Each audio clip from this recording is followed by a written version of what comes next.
Bonjour, je suis Jules, œnologue chez Oenovino. Aujourd'hui, je vais vous définir ce qu'est Parker et son guide, le guide Parker.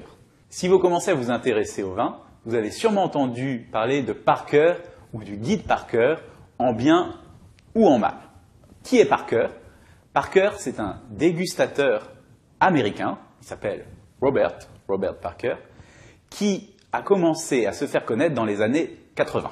Par son approche de la dégustation, sa cible, le consommateur américain, puis le consommateur international, il a un peu changé la donne et un peu mis un coup de pied dans le fonctionnement un peu historique des dégustateurs mondiaux.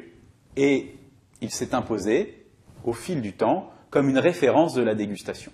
Alors comment fonctionne son guide? Pour déguster les vins et donner son avis personnel sur les vins, il a une triple approche. D'abord, il note les vins à la méthode américaine sur 100. Une note entre 50 et 100, 50 étant un vin raté avec un défaut, 100 étant un vin parfait, comme il n'en existe que quelques rares bouteilles dans le monde. À cette note des vins qu'il déguste, il ajoute une note générale des étoiles, entre 1 et 4 étoiles, au producteur. Un domaine très prestigieux à 4 étoiles, un domaine moins prestigieux à 1 étoile. Cette notation permet de suivre les domaines au cours du temps. En gros, est-ce que régulièrement ils produisent des vins très bons, selon lui, ou est-ce que de temps en temps il y a des bons vins, mais le domaine n'est pas encore très qualitatif ou n'a pas atteint le sommet de ce qu'il pourrait être par rapport à ses semblables. Enfin, chaque vin n'est pas juste une note mathématique, c'est aussi un commentaire de dégustation assez précis, un peu traditionnel sur les odeurs, le goût, le temps de garde potentiel du vin. Est-ce qu'il va être bon à boire tout de suite ou dans longtemps? Alors faut-il faire confiance aux notes et au guide Parker?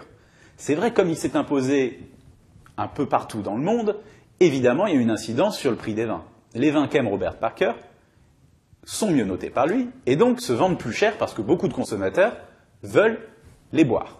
Une chose est sûre, il a des préférences.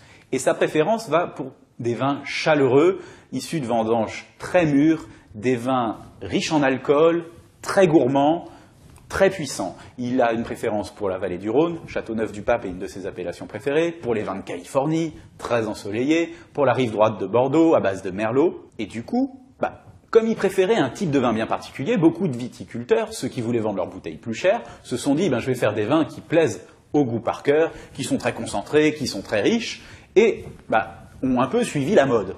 Parker a un gourou, est-ce que ces vins, il faut les choisir ou pas? À mon avis, il n'y a qu'une solution pour le savoir.